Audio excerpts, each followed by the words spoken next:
Hello and welcome. Today you will learn English through another motivational story. Sometimes, the people who smile the most are carrying burdens that nobody else can see. Let's begin. Saturday mornings were Sarah's favorite. There was no school, no homework waiting to be handed in, no classroom where she felt the need to compare herself with everyone else. The apartment was quiet. Sunlight slipped gently through the living room window as Sarah prepared breakfast.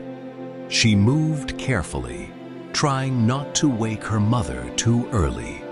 A few minutes later, her mother walked into the kitchen, still wearing her work uniform from the previous night's shift.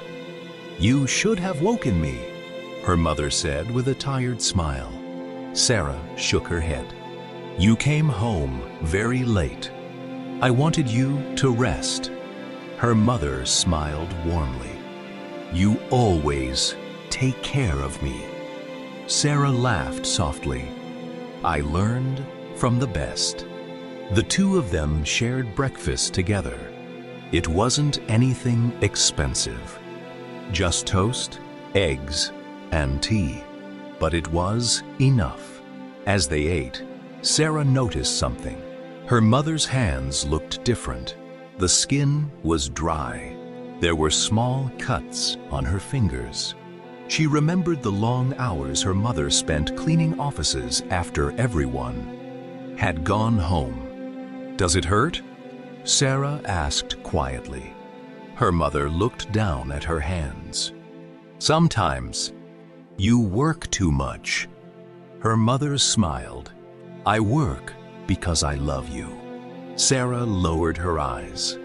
She suddenly felt guilty. She knew how hard her mother worked, just to keep food on the table and pay for school expenses. That afternoon, Sarah offered to help with the grocery shopping. The two of them walked to a small neighborhood supermarket.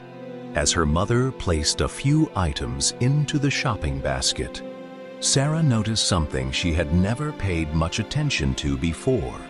Her mother compared every price. She picked one brand up, then another.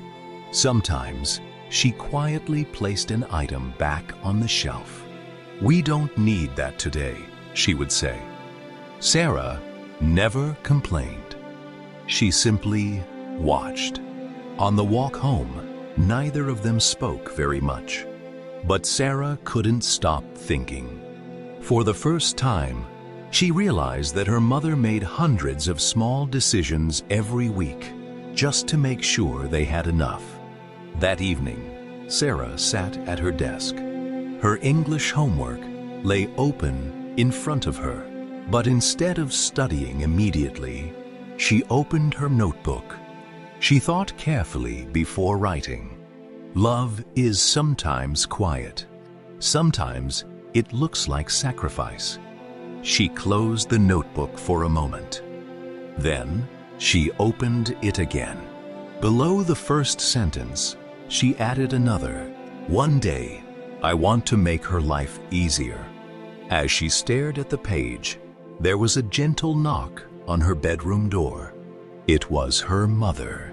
"I almost forgot," she said. She handed Sarah a small envelope. "What's this?" "A letter from school." Sarah carefully opened it. Inside was a notice about an upcoming educational seminar for students. The seminar was free. It would include guest speakers, career advice, and scholarship information. Students from different schools had been invited. Sarah read every word. At the bottom of the page, one sentence caught her attention. "Registration closes on Friday." Her mother smiled. "I think you should go." Sarah looked uncertain. What if I don't belong there? Her mother gently placed a hand on Sarah's shoulder. "My daughter, you belong anywhere your hard work takes you."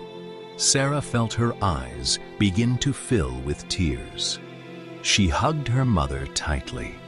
For a long moment, neither of them said anything. Sometimes, love doesn't need many words. Later that night, before turning off her bedroom light, Sarah picked up her notebook one last time. She read everything she had written over the past few weeks. Then she smiled. Slowly, very slowly, the voice inside her head was changing. Not because life had become easier, but because she was beginning to believe different things about herself. She picked up her pen. At the bottom of the page, she wrote one final sentence. "The people who believe in me deserve someone who believes in herself." She closed the notebook. Outside, the city had grown quiet. Inside, Sarah felt something she hadn't felt in a long time. Hope.